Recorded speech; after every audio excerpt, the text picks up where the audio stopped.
You will apologize to this table, or you will clock out and never come back. Unarmed staff do not get to decide what happens on my floor." The words hit the dining room of the Windsor Chop House in Arlington, Virginia, like a dropped tray, sharp enough that 3 tables stopped mid-sentence and a fork clattered somewhere near the bar. Dana Marie Whitfield stood near the service station with a pitcher of ice water sweating in her hand, her black apron creased from a double shift, a thin white line of a scar running from her left jaw down into her collar, the kind of mark most people mistook for a childhood accident and never asked about twice. Her hands did not shake. She set the pitcher down with the same unhurried precision she used for everything, refolding napkins, balancing trays, closing out a register at the end of a 16-hour day, and somewhere behind the kitchen's swinging door, a busboy named Marcus Odom stopped stacking plates and turned his head toward the sound, because something about the stillness in that room did not match the anger in it. He had worked with Dana for 6 months. He had never once seen her flinch at anything, and he did not expect tonight to be the exception. A waitress who wore her burns like punctuation and never once explained them. A dining room that was about to lose the only person in it who had ever counted seconds under fire. If you've never heard a story like this before, settle in, because this one earns every minute of your time, and it does not rush toward its ending the way most of these stories do. And if this is your first time here, consider sticking around and subscribing, because this channel exists for stories about people the world walks past without ever asking who they really are. The ones holding trays instead of medals. The ones who learned, somewhere along the way, that the quietest people in a room are usually the ones who have already survived the loudest version of it. Now, let's get into it. 3 hours before the Director of Operations for Ashford Hospitality Group ever raised his voice, the Windsor Chop House did not slow down for sunrise. Dana had clocked in at 5 in the morning to help the kitchen prep for a private dinner the restaurant had been preparing for a month, and by 8 she had already reset 11 tables, restocked the wine service, ironed 3 tablecloths that had come back from the laundry with creases in the wrong places, and calmed down a sous chef named Devon Aldrich Park, who was convinced the salmon delivery had come in wrong, its color a shade paler than the batch from the previous week. She checked it herself, held it up to the light the way she checked everything, and told him calmly that the fish was fine, that the color difference was seasonal, that he could plate it with confidence. He believed her instantly, the way people usually did, without knowing exactly why her word carried the weight it did. She moved through the dining room the way she moved through everything, deliberate and unhurried, her weight settling evenly into each step, her eyes tracking exits and sightlines out of a habit she had never bothered to unlearn. She always knew, without thinking about it, how many people were in a room, where the doors were, which tables had a clear line to the kitchen and which didn't. The younger servers thought she was cold. They said it to each other in the walk-in cooler, not unkindly, just factually, the way you'd note that a co-worker didn't drink coffee or never laughed at the same jokes everyone else did. Dana had heard it more than once and never corrected them.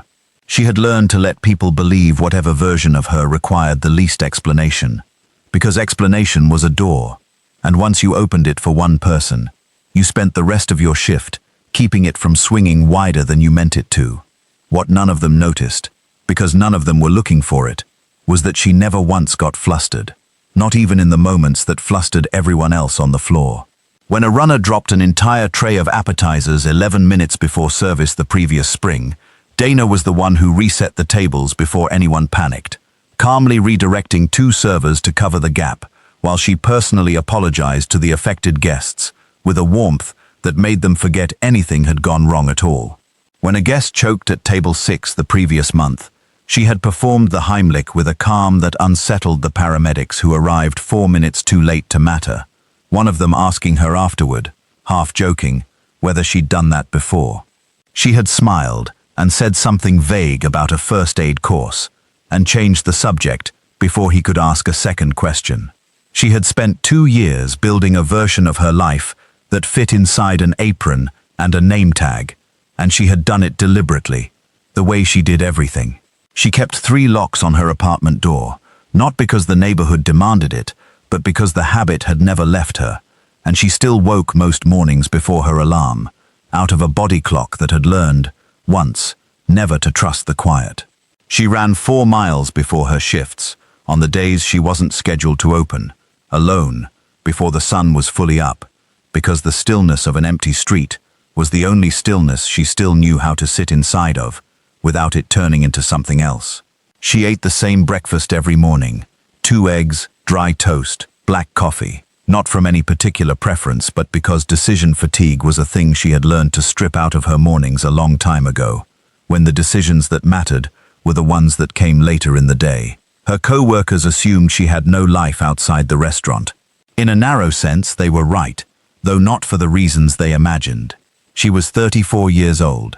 She had been working at the Windsor for 2 years, ever since she'd left something she never discussed, and she carried herself like a woman who had already survived the worst question anyone could ask her, and simply chose, every day, not to answer it. There had been an accounting job before the restaurant, brief and forgettable, a cubicle she had left after 4 months, because the fluorescent lights and the endless small talk had made her feel, somehow, more exposed than combat ever had. Waiting tables had surprised her by fitting better. It was physical. It had rhythm. Nobody expected her to explain herself, as long as the food came out on time and the tables turned over the way they were supposed to. What none of them knew, what no one in that dining room would know until the night was almost over, was that 4 years ago, in a valley cut into the mountains outside Sangin, in Helmand Province, Dana Whitfield had been the combat medic who kept a Special Forces extraction team alive through 11 minutes of sustained fire, dragging 2 wounded operators across 60 meters of open ground, while a burning fuel line ignited the sleeve of her uniform and welded itself into her skin. The team she'd served had called her Ember, not because of the scar it left her, the scar came after the name, but because she worked with the kind of quiet, contained heat that never showed itself until the exact moment it was needed, and then burned through anything in its path. The name had started as a joke, a 19-year-old radio operator teasing her for how calmly she'd once talked a dying man through his own field dressing, and it had stopped being a joke somewhere around the 4th or 5th mission, when the team realized that the word actually described something true about her. She had run 17 direct-action medevac missions in that province over 14 months, and Sangin was the one that finished her career and started her scar, in that order. The fuel line had ignited without warning, a whip of orange catching her sleeve while she was still 40 meters from cover, and she remembered, with a clarity that never faded, the specific sound the fire made against her jacket.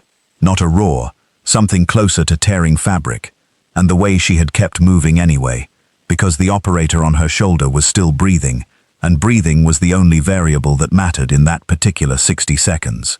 She had not felt the burn fully until the extraction bird was airborne, when the adrenaline finally let go of her body all at once, and the pain arrived like a second explosion, delayed and enormous.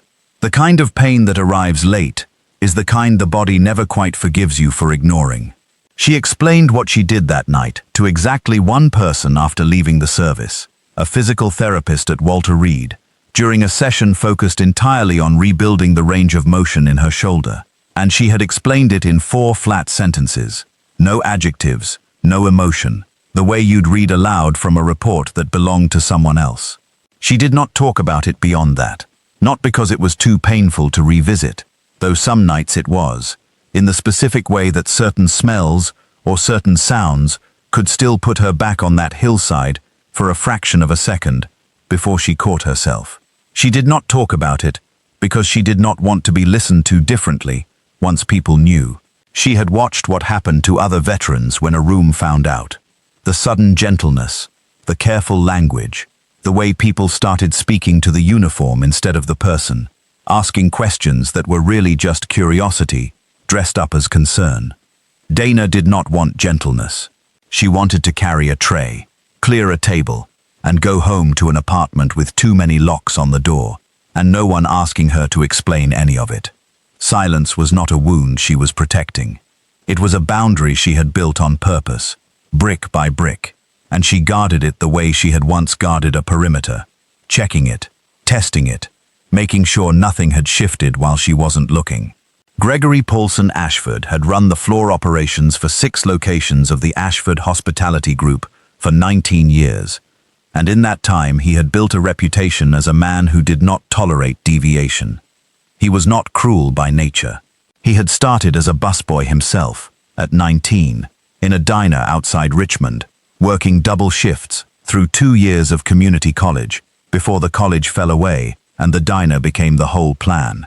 And in that climb through 3 decades of an industry that chewed people apart and spat them onto the sidewalk, he had come to genuinely believe that rules were the only thing standing between order and chaos. He had seen kitchens burn down over unchecked gas lines. He had seen a server lose a lawsuit-worthy percentage of hearing in one ear because a line cook decided, on his own initiative, that a broken exhaust fan could wait one more shift. He believed that a restaurant ran on hierarchy the way a body ran on a skeleton, and that any bend in the chain of command, however small, however well-intentioned, was the first crack in a wall that would eventually come down on everyone. It was a belief that had once protected his staff from genuine harm, back when he was younger, and the rules he enforced were mostly about safety rather than obedience for its own sake. Somewhere over 19 years, watching 6 different locations rise and stumble under his watch, it had calcified into something else, a belief that protected his own authority first, and his staff only when it was convenient, though he would have argued, sincerely, that the 2 things were the same. He kept a laminated card in his breast pocket, listing the Ashford Group's 11 core service standards, and he had been known to pull it out mid-shift and read from it aloud, not to embarrass anyone, he would have said, but because precision mattered, because a restaurant that let precision slide in small things eventually let it slide in the things that actually cost someone their job, or their reputation, or their life. He was not wrong about that, not entirely. He had simply never learned where the line sat between precision and control, and 19 years of running floors without anyone senior enough to challenge him had let that line blur until he could no longer see it at all. That night, walking the floor before the private dinner began, he had already snapped twice at a server for refolding a napkin the wrong way, a small habit of dismissiveness that no one questioned because no one ever did, and once at a hostess for seating a walk-in party 2 minutes before the reservation window officially opened. He straightened silverware that was already straight. He checked the wine list for typos he had already caught twice that week.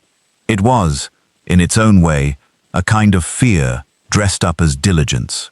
The fear of a man who had climbed too far to fall, and who had convinced himself that vigilance was the only thing standing between him and the version of his life he'd left behind in that diner outside Richmond.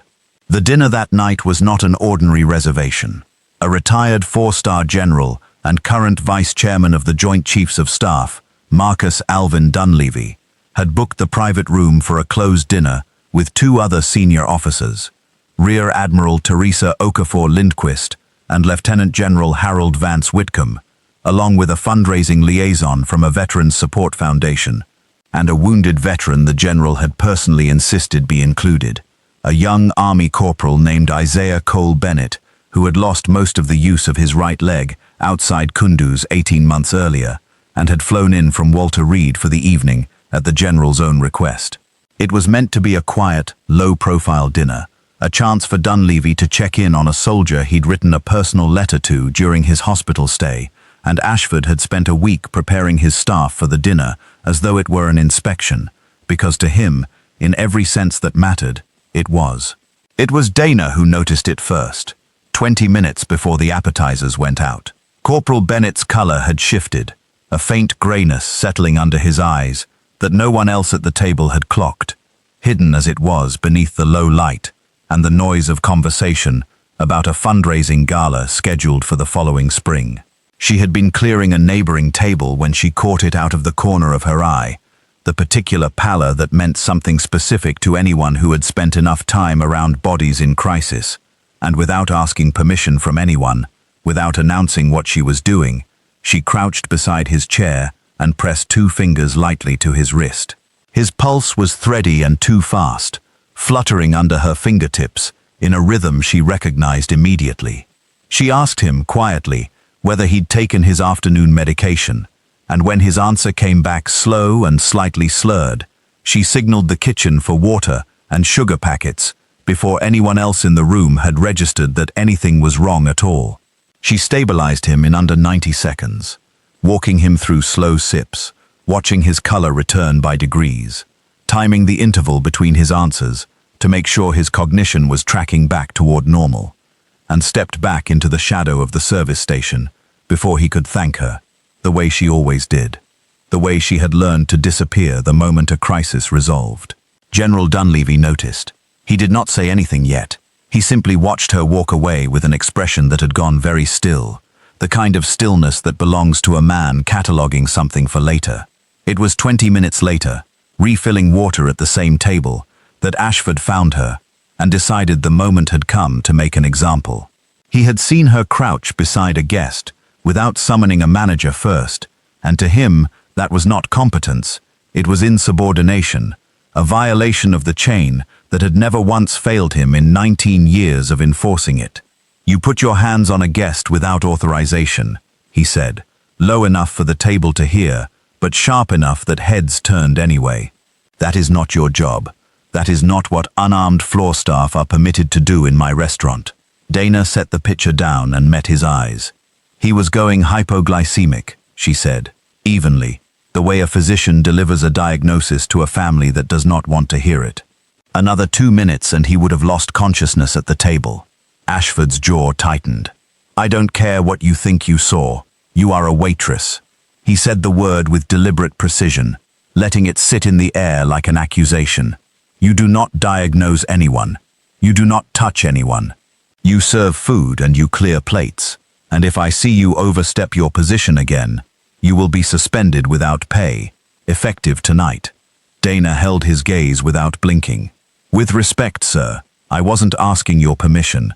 I was reading a pulse." Ashford's face reddened.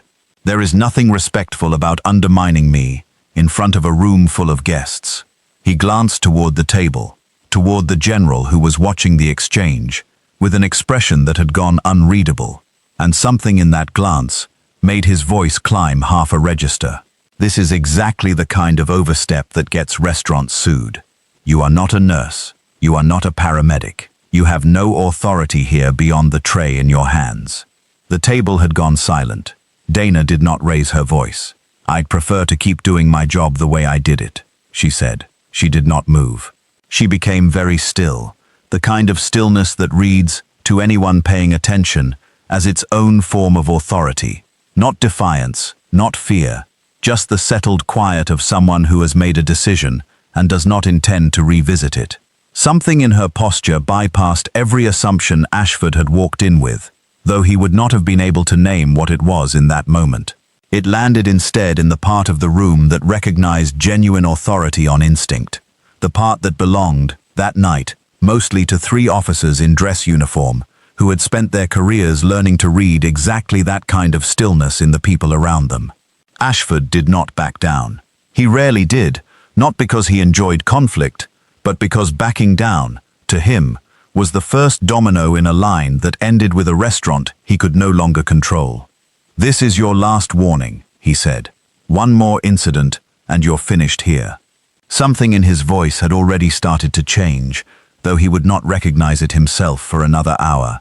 A faint uncertainty creeping in under the authority, because the woman in front of him was not flinching the way people usually flinched, and some old, buried part of him understood, even then, that he was standing in front of something he did not have a category for.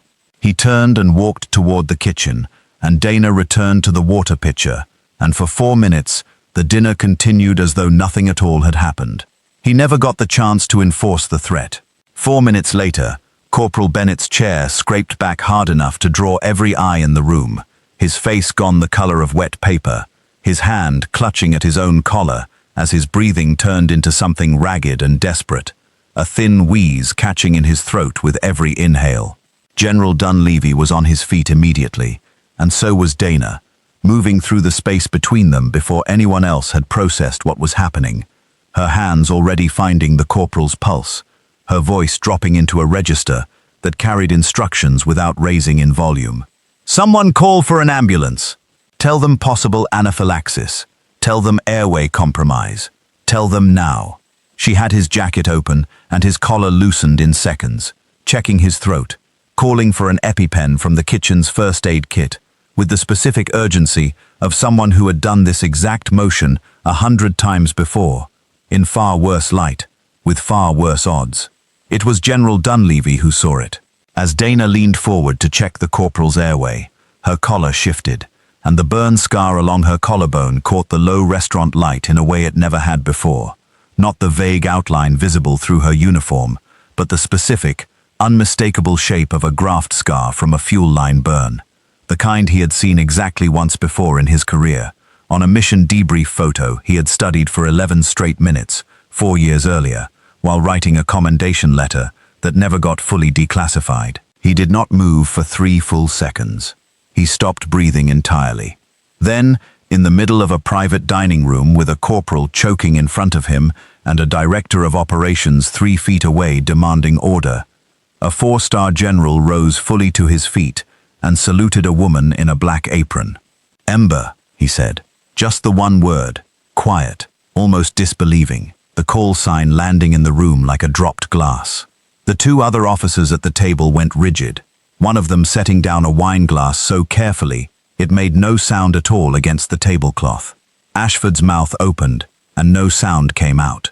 Somewhere behind him, a busser froze mid-step with a stack of bread plates balanced against his forearm, sensing without understanding that something in the room had just changed at a level far above his pay grade. The fluorescent hum of the kitchen behind the service door seemed, for a moment, to be the only sound left in the building.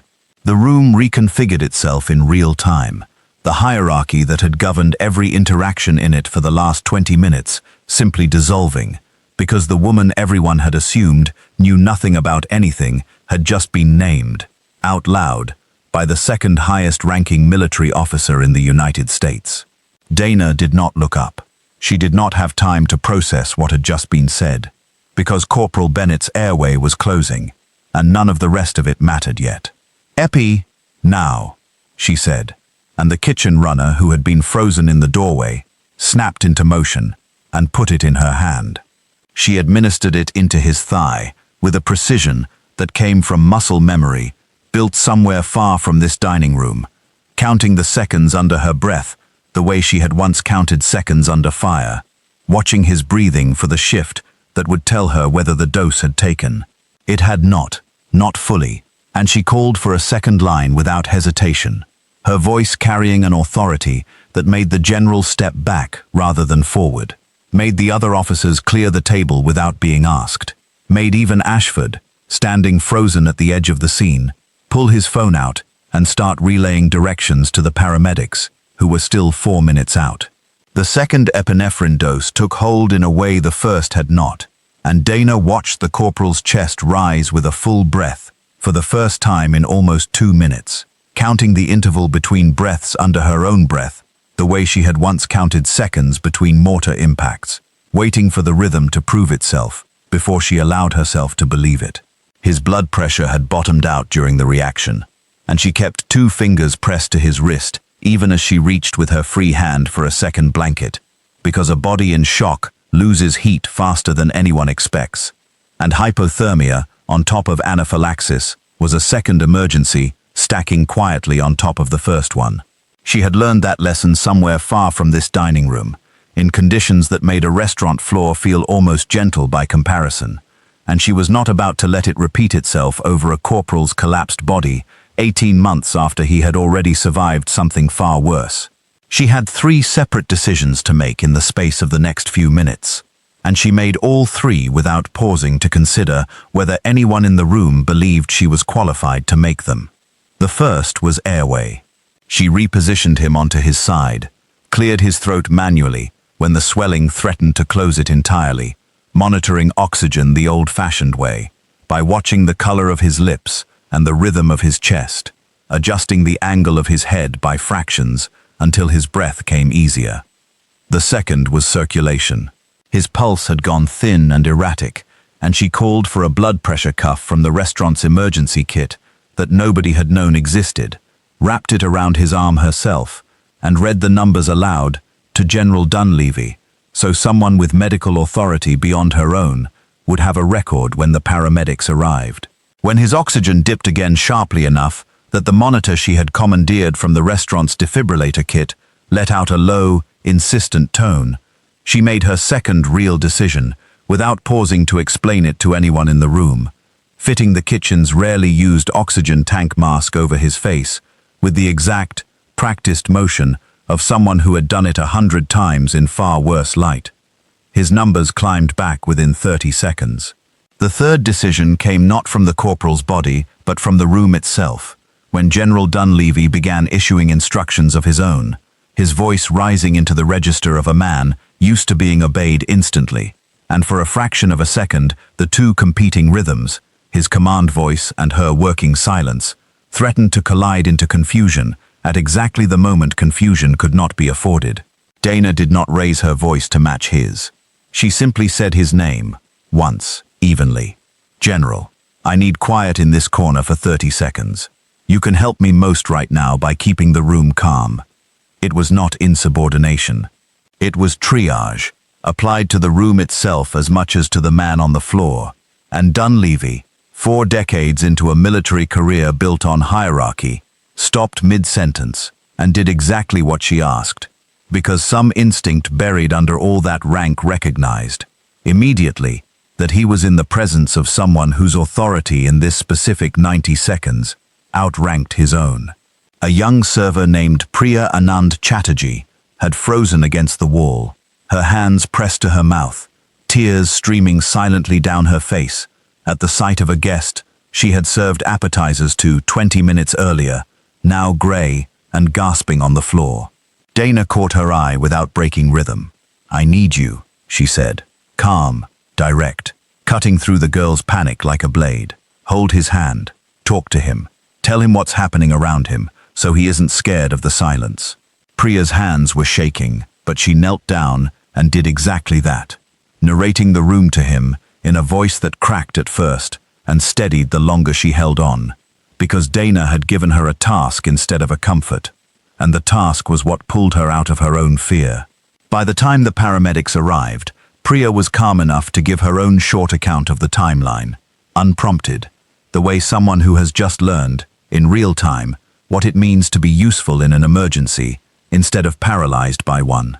Rear Admiral Lindquist, who had spent the better part of her own career running fleet medical logistics, watched Dana work with an expression that shifted, minute by minute, from concern to something closer to professional recognition, and at one point leaned over to Lieutenant General Whitcomb and murmured, low enough that only he could hear, that whoever this woman was, she was better than half the trauma nurses she'd worked alongside at Bethesda. Whitcomb, watching Ashford hover uselessly at the edge of the scene, only nodded, his eyes fixed on the collision unfolding in front of him between two very different definitions of competence. Ashford stood to the side through much of it, his authority evaporated, his voice gone entirely quiet. He had spent 19 years believing that the chain of command was the only thing keeping chaos out of his restaurant, and in the space of a few minutes, he had watched a woman he had threatened with termination single-handedly hold that chaos back with her bare hands. He did not announce a change of heart. He simply picked up the restaurant's landline, called the paramedics directly to update their ETA, and relay the corporal's vitals in language Dana fed him one number at a time, and then knelt down beside the corporal's other side and held a compress to the man's forehead without being asked.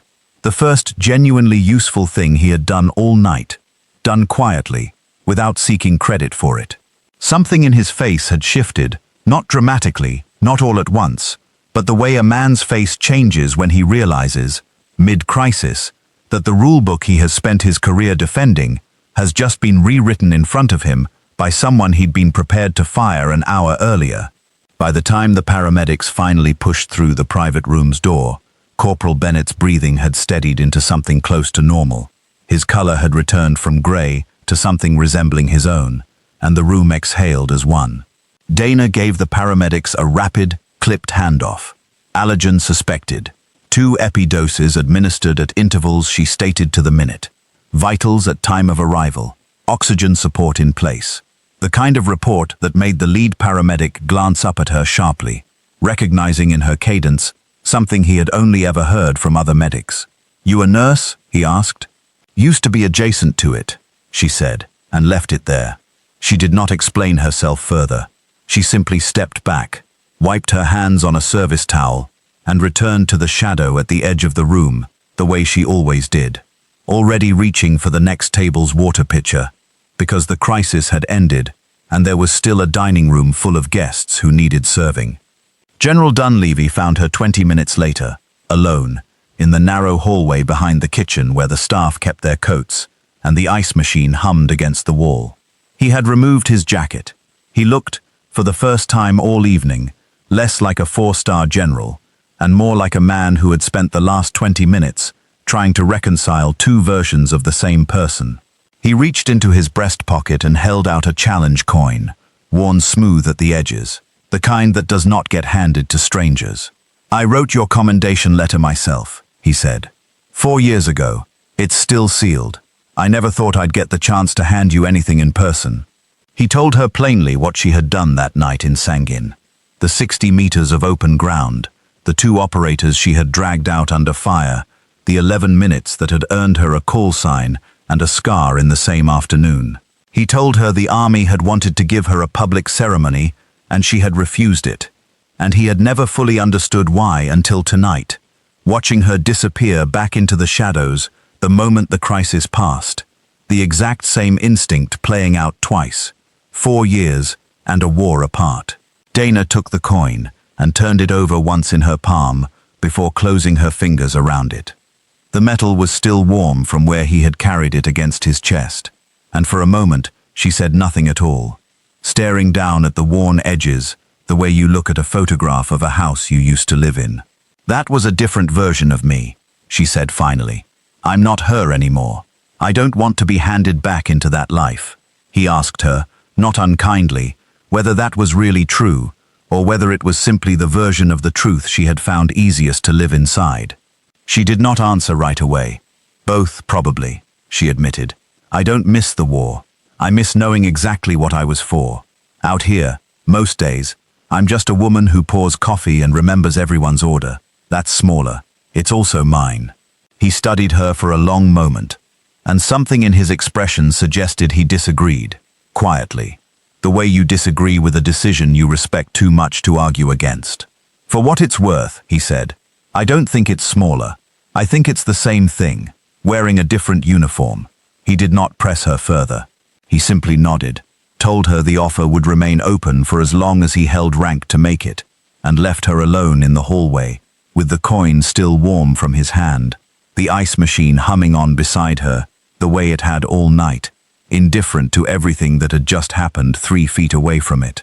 Gregory Ashford found her an hour later, after the private room had cleared and the last of the dinner service had wound down. He did not offer excuses. He stood in the doorway of the staff hallway with his hands in his pockets, looking, for the first time in 19 years, like a man uncertain of the ground beneath him.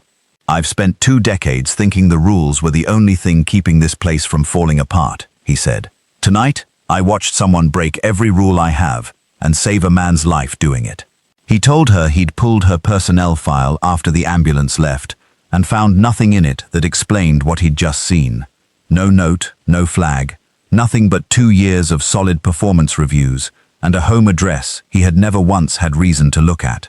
"I don't understand how you did what you did in there," he admitted. "I don't need to understand it. I just need you to know I was wrong, and I don't say that easily." He did not apologize with qualifications. He simply said he was sorry, plainly, without defending the version of himself that had said the word unarmed like it meant something, and Dana accepted it without performance, without telling him it was fine, because it had not been fine, and pretending otherwise would have cost her something she was not willing to spend. "I appreciate that," she said. "I'm still going to need you to trust me next time, before it gets to a corporal on the floor." He nodded, slowly, and for the first time in 19 years of running that floor, he let a member of his staff have the last word. The next morning, she was back on the floor by 7, apron tied, hair pulled back, moving through the dining room with the same deliberate, unhurried rhythm she always had. She picked up a coffee pot and refilled a table near the window. She checked the reservation book for the lunch rush, noted a party of 6 at noon, penciled in a note about a guest's shellfish allergy from the week before. She caught Devon in the kitchen, arguing with a delivery driver about a mislabeled crate, and settled it in under a minute, the way she settled most things, without raising her voice. The world moved around her the way it always did, indifferent and continuous, full of people who had no idea that the woman pouring their coffee had once carried 2 men across open ground while her own sleeve burned into her skin. She had never needed the dining room to know her name. She needed to be somewhere she was useful, and after 4 years of searching, she had finally found that it did not require a uniform to be true.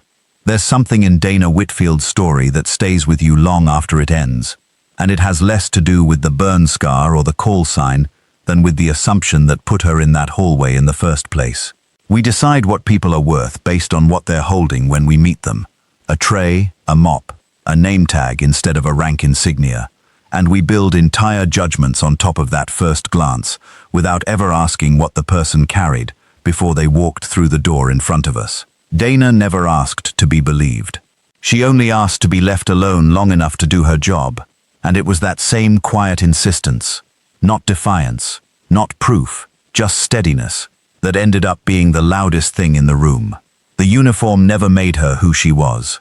Think about how many rooms you've walked through without knowing what the person nearest you had already survived. The barista who served your coffee this morning, the security guard who waved you through a lobby without meeting your eyes, the waitress who cleared your table and disappeared before you thought to say thank you. Most of them are not hiding a burn scar or a call sign, and that was never really the point of Dana Whitfield's story. The point is the habit itself, the quiet, almost automatic way we sort people into categories, the moment we see the tray in their hands, or the uniform on their back, and how rarely we ever revise that judgment afterward, even when the evidence is standing right in front of us. Gregory Ashford spent 19 years mistaking rigidity for order, and it took a single dinner service and one woman who refused to explain herself to show him the difference between a system that protects people and a system that only protects itself. It cost him nothing to say he was wrong in the end, and it cost him almost everything to get there.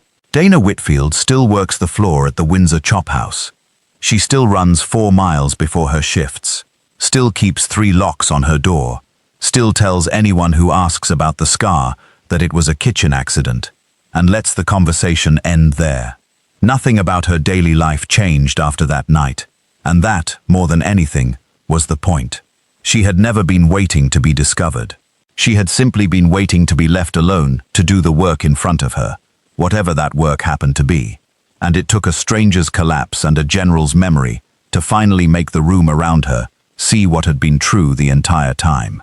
That is the kind of integrity that does not need an audience and does not stop being true simply because no one is watching. If this story stayed with you, share it with someone who needs the reminder that the person serving your table might be carrying more than you'll ever know. And if you haven't already, subscribing takes about 2 seconds, and it means you won't miss what comes next. These stories exist because you keep showing up for them. Thank you.